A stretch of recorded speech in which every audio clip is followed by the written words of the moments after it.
Selamat siang para netizen dimanapun kita berada, salam inspirasi bagi kita semua. Hari ini ya katanya Ibu Megawati akan mengumumkan ya capres dari partai PDP. Nama Ganjar muncul di situ ya. Akankah ini ada 3 nama yang akan disodorkan oleh partai PDP atau apa begitu kan? Tetapi mari kita lihat begitu. Tetapi kalau Pak Ganjar masuk di situ begitu ya, menjadi langsung ditunjuk sebagai ya capres dari partai PDP, bagaimana dengan pernyataan-pernyataan dari kader-kader PDP? Seperti ini ya pernyataannya. Masuk 17 provinsi miskin. Kan itu pertanyaan-pertanyaan mendasar. Kemudian pertanyaan lain, kenapa Wadas nggak selesai? Sekedar diketahui Bang Karni, mayoritas aktivis yang mengadvokasi Wadas itu pendukung Ganjar periode kedua gubernur. Tapi mereka kecewa, udah jadi dilepain. Kita jangan salah mencari pemimpin, kita pilih pemimpin yang rekam jejaknya bisa kita ketahui. Ini kan era digital.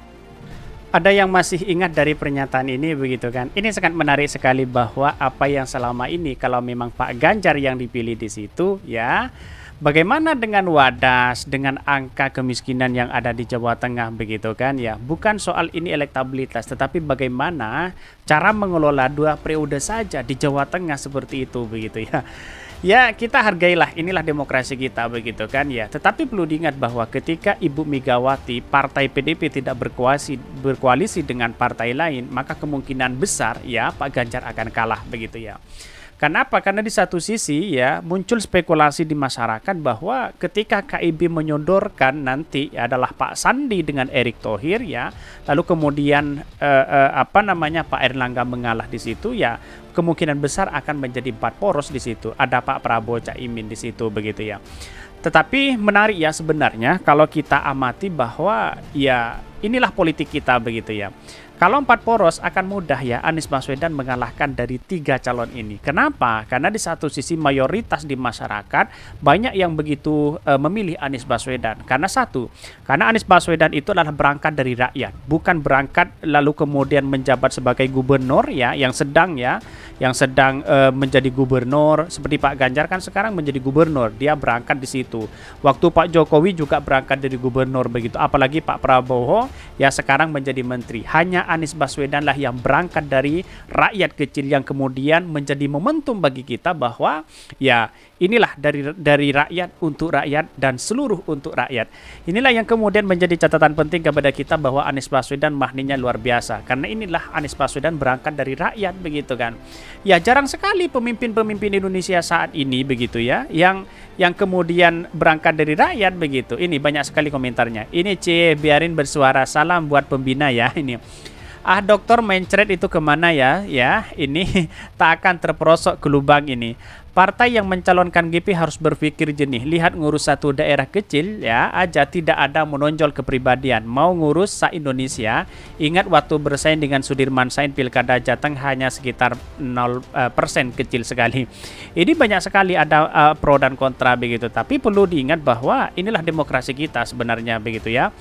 Bahkan justru ya bikin peta politik dengan gambar ya gempar itu PDP Perjuangan capreskan Prananda Prabowo ya, banyak sekali pro dan kontra ya.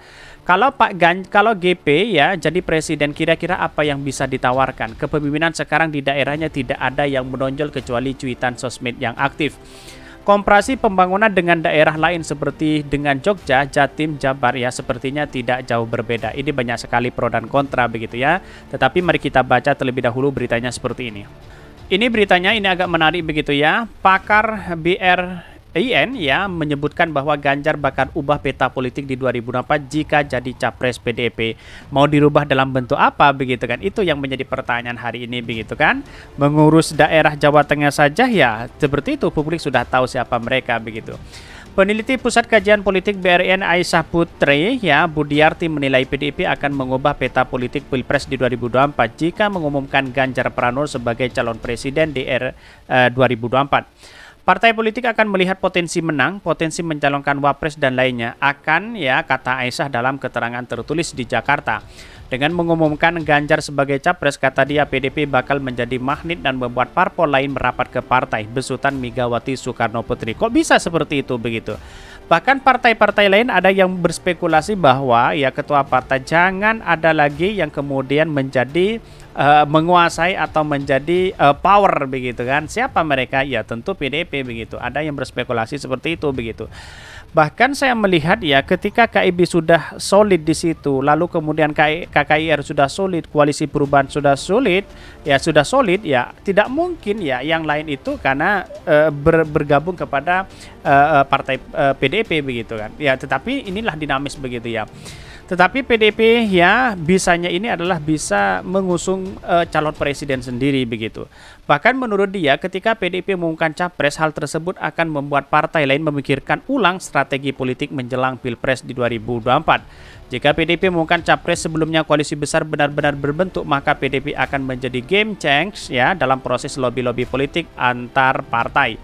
Bahkan Esa menuturkan salah satu alasan PDIP dan Ganjar menjadi game changer politik karena memiliki elektabilitas paling tinggi. Ya tergantung sponsornya siapa mereka begitu kan ya. Kalau sponsornya adalah Pak Ganjar dari beberapa survei ya kemungkinan besar ya Pak Ganjar di situ begitu. Itu di survei. Tapi yang menentukan itu adalah rakyat begitu ya. Apalagi responannya hanya 1.200 dan sebagainya begitu. Ya kita harus hormatilah, inilah negara demokrasi begitu ya. Hal ini dipengaruhi juga oleh konsisten popularitas dan sentimen positif ya publik pada PDIP termasuk Ganjar sebagai capres ya dari partai paling populer ya katanya. Bahkan peneliti Saiful Mujani Research and Consulting SMRC Saidiman Ahmad pun menyatakan Ganjar merupakan modal PDI pemimpin koalisi besar jika diusung sebagai capres di 2024. Salah satu koput potensial yang calon presiden yakni Ganjar Pranowo, Gubernur Jawa Tengah ini merupakan kader PDIP, katanya Saidiman di Jakarta. Bahkan selain itu PDIP merupakan partai pemerintah yang saat ini kadernya menjadi presiden yakni Joko Widodo. Bahkan PDIP adalah partai terbesar di parlemen dan berpotensi kembali menjadi partai pemenang pemilu di 2024, ungkapnya.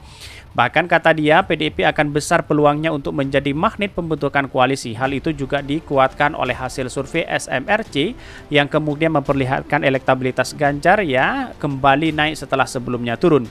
Bahkan tokoh yang memiliki tingkat elektabilitas tertinggi sekarang adalah kader PDIP, Ganjar Pranowo. PDIP dikabarkan bakal mengumumkan Ganjar Pranowo sebagai capres yang telah mendapatkan restu dari Megawati siang ini. Bahkan penetapan Ganjar sebagai capres PDIP tersebut akan diumumkan langsung oleh Ibu Megawati melalui platform media sosial akan kena ya di kanal saluran digital PDIP. Bahkan kabar mengenai rencana pengumuman Ganjar Pranowo sebagai capres pilihan PDIP ini telah dikonfirmasi oleh CNN Indonesia ya dari kalangan petinggi dan pengurus pusat PDIP. Pengumuman capres PDIP ini direncanakan turut dihadiri oleh Presiden Joko Widodo. Lantas bagaimana dengan Pak Prabowo yang sudah di-endorse oleh Pak Jokowi begitu kan ya? Itu kan menarik sekali begitu sebenarnya ya. Ya inilah politik kita begitu. Bahkan ya kalau menurut saya pribadi ya analisisnya bahwa ketika Ibu Megawati ya PDIP mencapreskan Pak Ganjar ya, saya rasa dari beberapa partai lain seperti KIB Koalisi Perubahan, terus kemudian KKIR, siapa yang mau di situ begitu ya.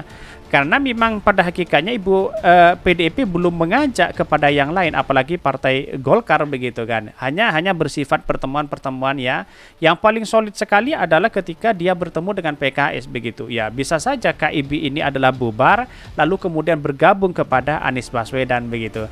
Ya tahu-taunya di koalisi besar itu kalau dia mau, ya tidak mungkin saya rasa Pak Ganjar itu adalah disodorkan menjadi wakil. Dia akan tetap menjadi capres begitu ya. Kecuali Pak Prabowo mengalah menjadi wakil begitu. Ya, KIB dapat apa? Ya gak dapat apa-apa begitu kan. Itulah politik kita sebenarnya kalau kita kalkulasi dengan itu begitu. Tapi politik kita dinamis begitu. Tetapi apa yang disampaikan oleh Pak Tri Media tadi ya, bahkan dengan kondisi Ganjar begitu di Jawa Tengah, wah apa yang mau dibanggakan di situ begitu kan ya. 2 periode yang menjabat ya itu aja begitu. Banjir masih menyelimuti di Jawa Tengah. Mungkin itu yang kami sampaikan. Tonton terus channel Khodari Podcast Rakyat ini karena ada berita-berita menarik dan viral setiap harinya. Salam para netizen, salam inspirasi bagi kita semua. Jangan lupa di subscribe channel YouTube Khodari Podcast Rakyat ini.